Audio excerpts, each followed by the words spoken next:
Hello dear students, मैं धवल ठाकुर आज आपके लिए लेकर आ गया हूं इशू ऑफ शेयर्स।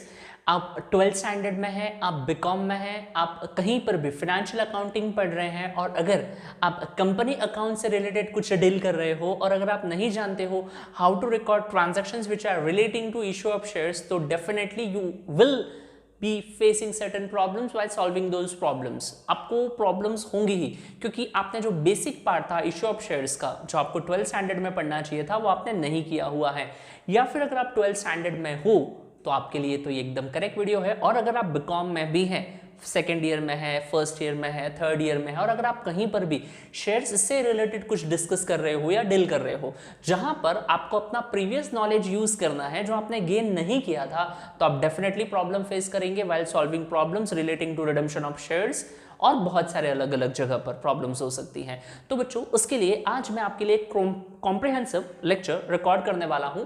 इस पर्टिकुलर पार्ट में आज के लेक्चर में बेटा हम कुछ बेसिक चेक पॉइंट्स के फॉर्म में हम इसे पढ़ेंगे।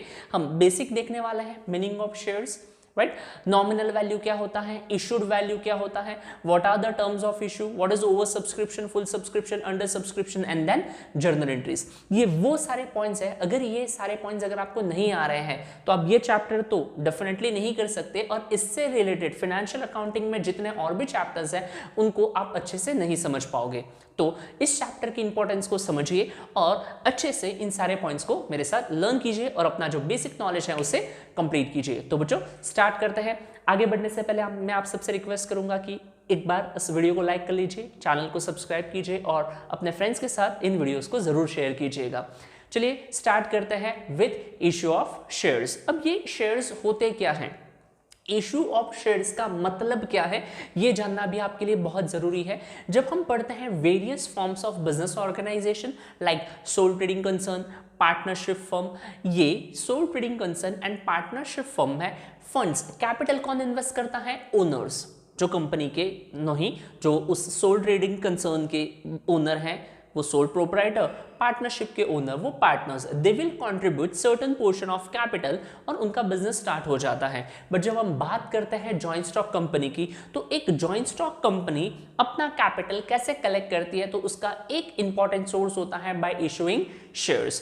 कंपनी शेयर्स इशू करती हैं, जो लोग इन शेयर्स को खरीदने के लिए इंटरेस्टेड होते हैं वो लोग उन शेयर्स को परचेस करते हैं। Different options are there. अब वो सारे लोग उन शेयर्स को परचेस करने के बाद क्या कहलाता है, share holders of the company. और आज हम क्या डिस्कस करने वाले हैं, we are going to discuss how a company issues their shares. Company के पॉइंट ऑफ व्यू से हम अकाउंटिंग करेंगे कि एक कंपनी अपने शेयर्स कैसे इशू करती है, ना कि एक शेयर होल्डर शेयर्स कैसे परचेस करेगा।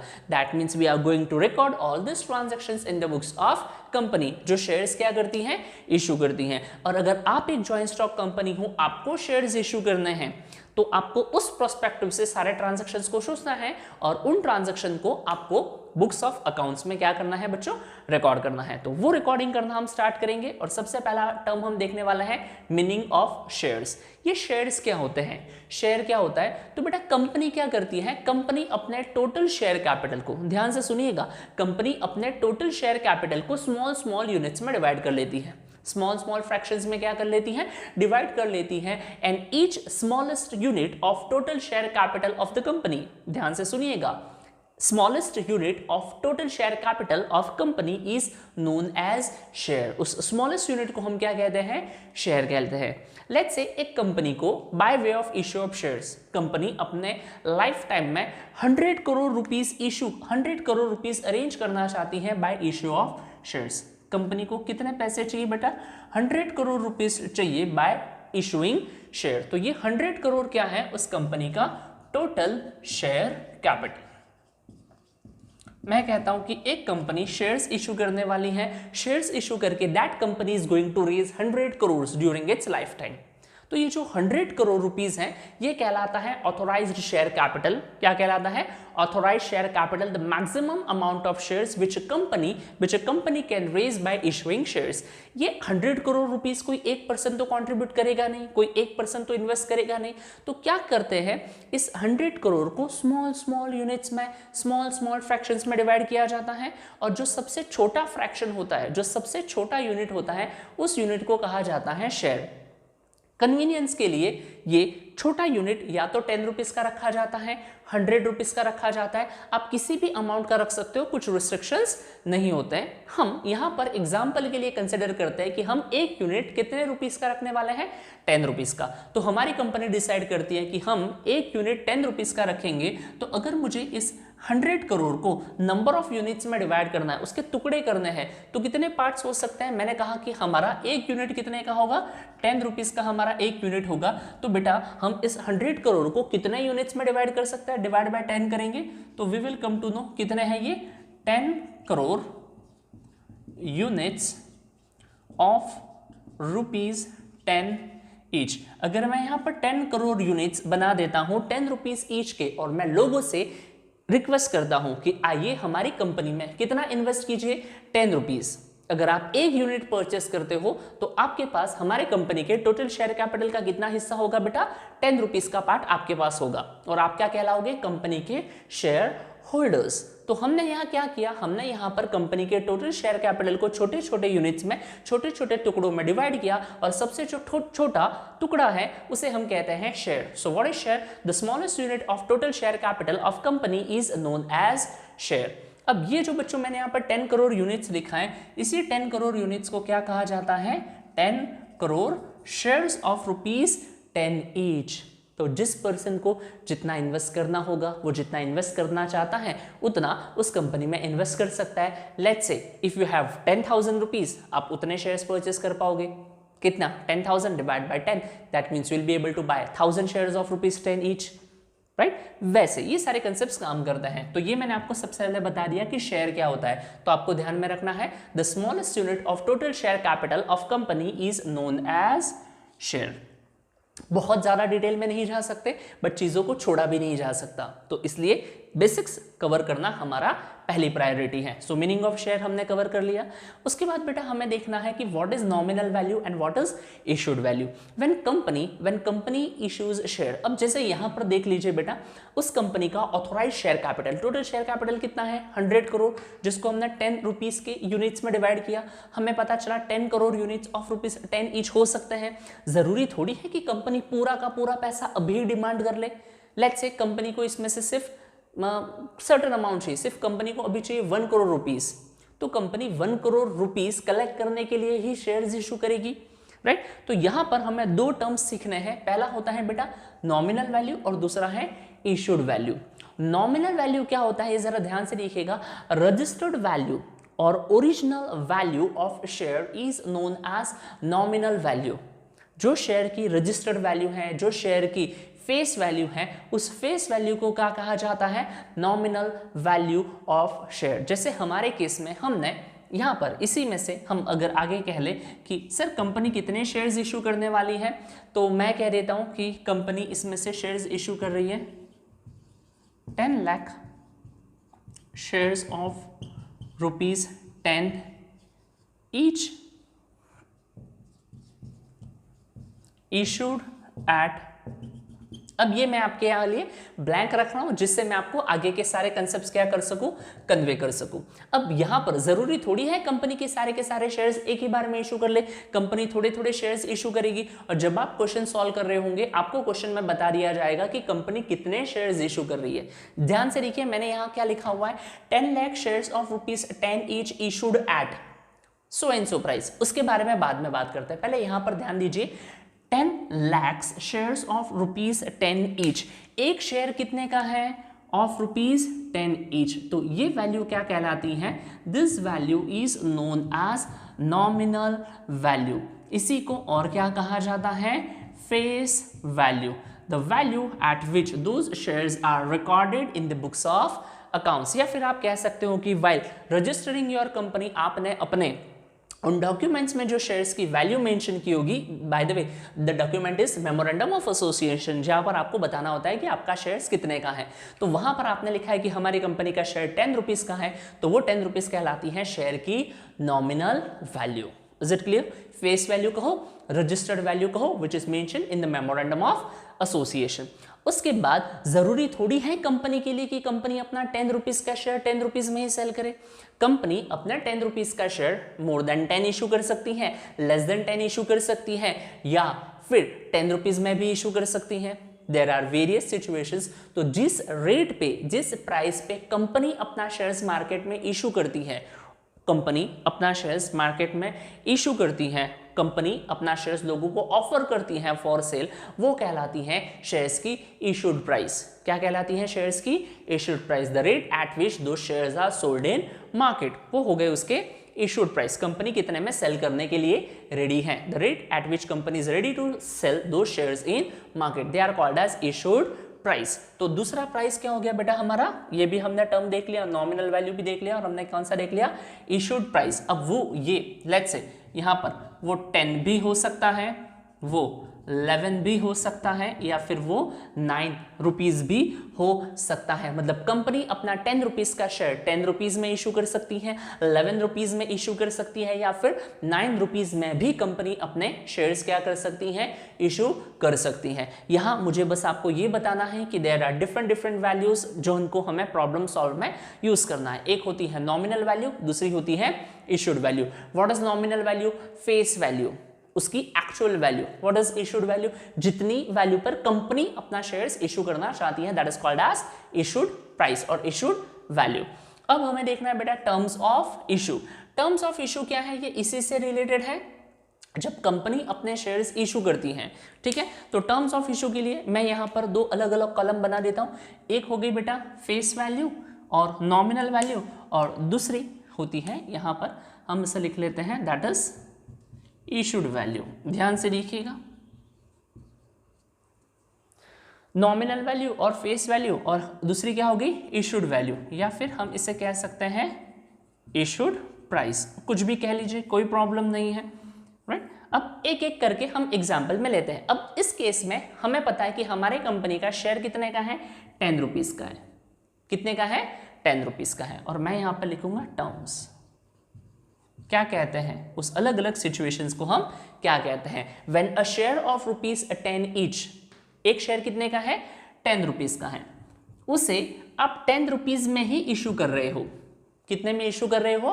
10 रुपीज में ही इशू कर रहे हो। तो क्या मैं ऐसे कह सकता हूं nominal value is equal to issued value और इशूड प्राइस? हाँ, ऐसा कहा जा सकता है। तो उस केस में इस सिचुएशन को कहा जाएगा बेटा this shares are issued at पार।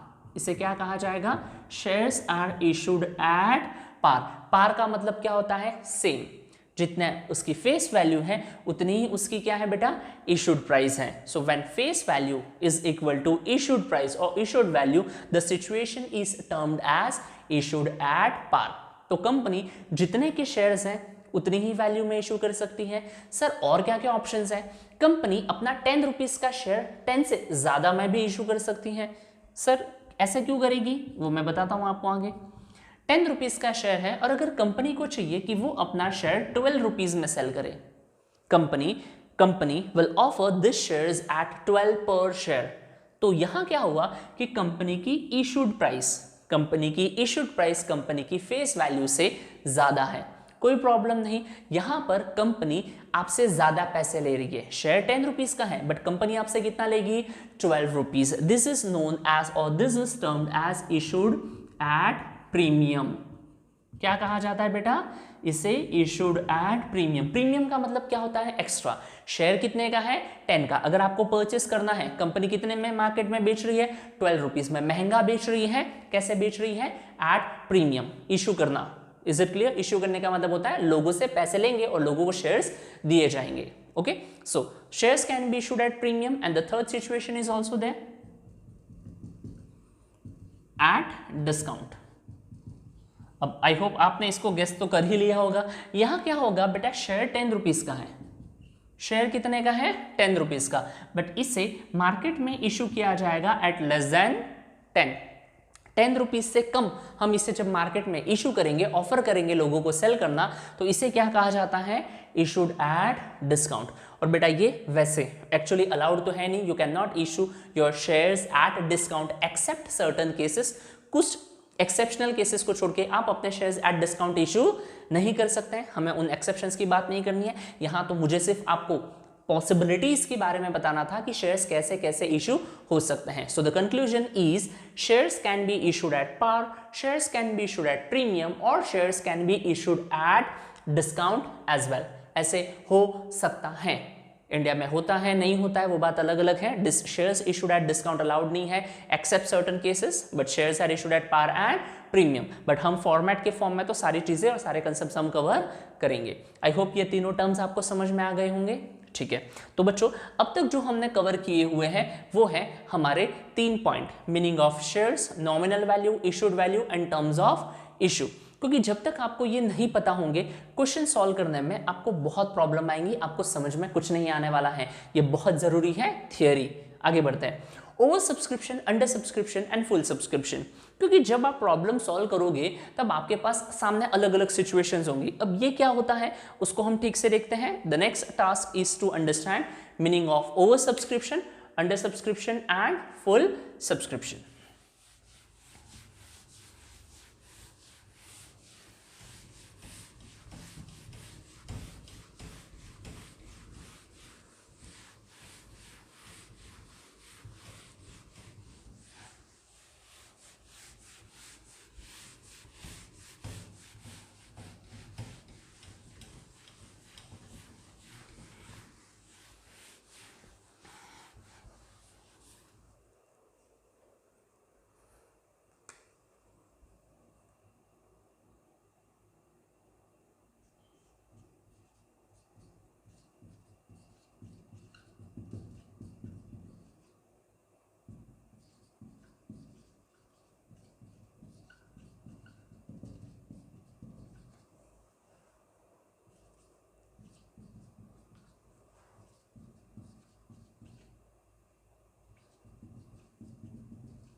या full subscription, over subscription and under subscription, ये 3 टर्म्स हमें देखना है.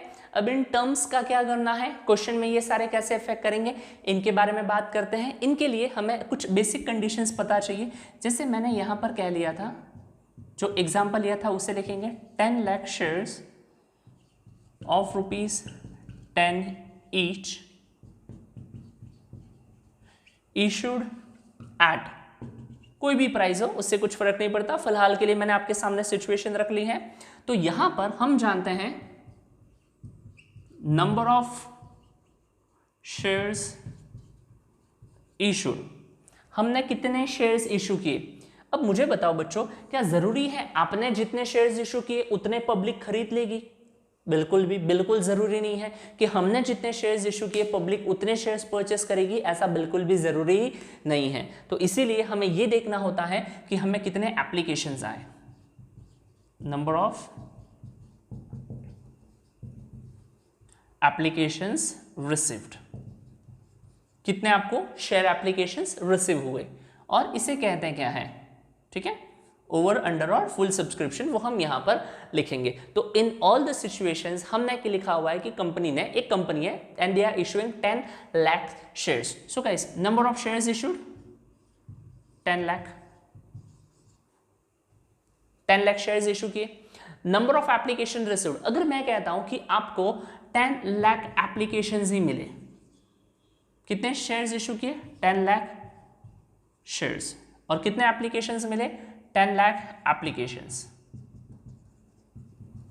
तो आपको जितने शेयर्स इशू करने थे उतने पूरे के पूरे लोग परचेस करने के लिए रेडी है. When number of shares issued is equal to number of application received, the situation और the term is known as the issue is fully subscribe. हम कहेंगे कि इशू फुल्ली सब्सक्राइब हो गया. हमको जितने शेयर सेल करने थे पब्लिक उतने शेयर्स परचेस करने के लिए रेडी है. तो हम इसे क्या कहेंगे? The issue is fully subscribe. So this situation is a situation of full subscription. ये कौन सी सिचुएशन होगी बेटा? The situation of full subscription. अब दूसरी सिचुएशंस क्या होंगी? सर अलग अलग सिचुएशंस हो सकती है.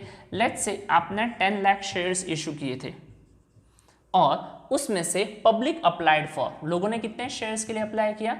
9,50,000 एप्लीकेशंस. कितने एप्लीकेशंस आए अपने पास? 9,50,000 एप्लीकेशंस. हमने इशू कितना किया था? 10 लाख. यहाँ अमाउंट ज्यादा लिख लिया क्या मैंने? यस, यहाँ अमाउंट थोड़ा सा ज़्यादा हो गया, मतलब नंबर ज़्यादा हो गए हैं। Yes,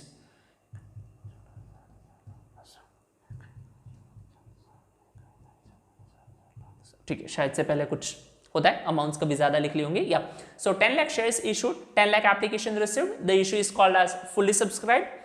10 lakh shares issued, 9,50,000 applications received, the situation is called as under subscription.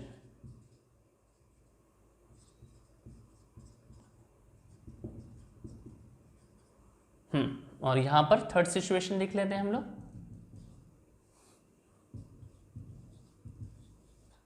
10 lakh shares और 12 lakh applications.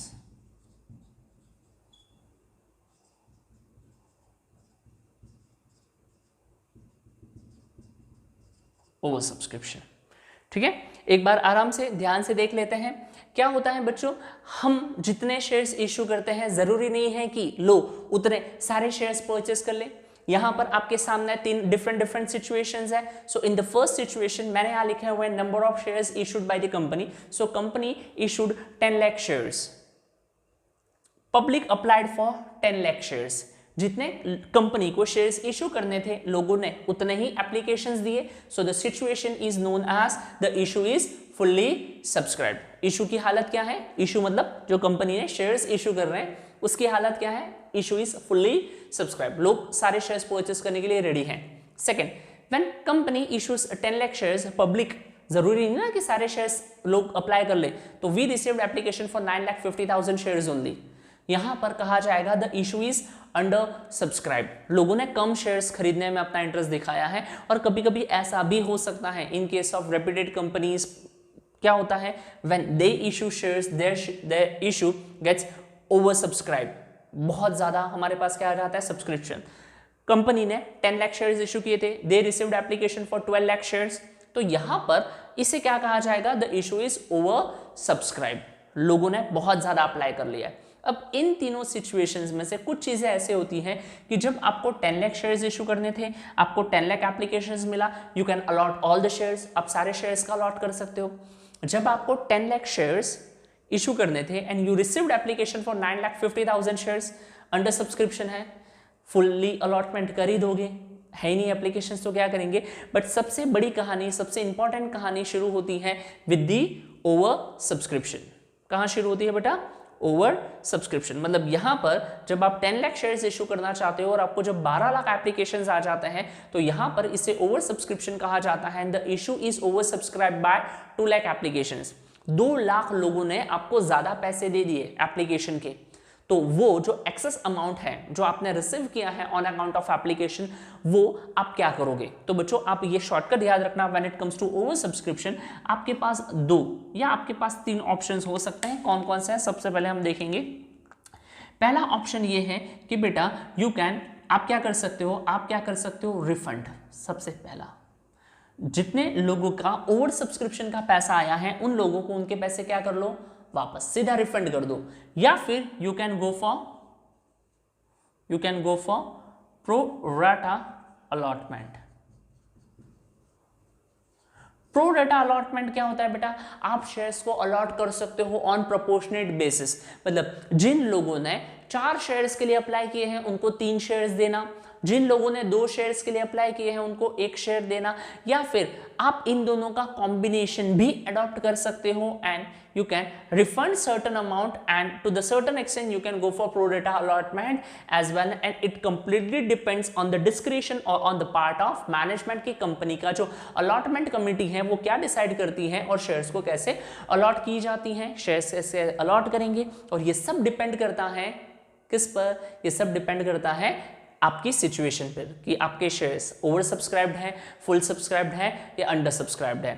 तो रिफंड और प्रोरेटा अलॉटमेंट वाली कहानी कहाँ आती है, रिफंड और प्रोरेटा अलॉटमेंट वाली कहानी आती है बच्चों इन case of over subscription. Full subscription में कोई प्रॉब्लम नहीं, अंडर सब्सक्रिप्शन में कोई प्रॉब्लम नहीं। जो ये प्रॉब्लम अराइज होगी वो आपके सामने अराइज होगी इन case of over subscription. Over subscription में क्या होता है कि कंपनी ने जितने एक्स्ट्रा एप्लीकेशंस के पैसे लिए हुए हैं, या तो कंपनी को वो पैसा रिटर्न करना है लीगली, या फिर कंपनी जिन लोगों ने एक्स्ट्रा शेयर्स डिमांड किए हैं, या फिर जिन लोगों ने शेयर्स तो डिमांड किए हैं but company can't allot them all the shares, so company will allot them less than the number of shares they applied for, and that situation is known as pro rata allotment. आपने जितने shares मांगे होंगे, let's say आपने 100 shares के लिए apply किया, तो company आपको 80 शेयर्स अलॉट करेगी।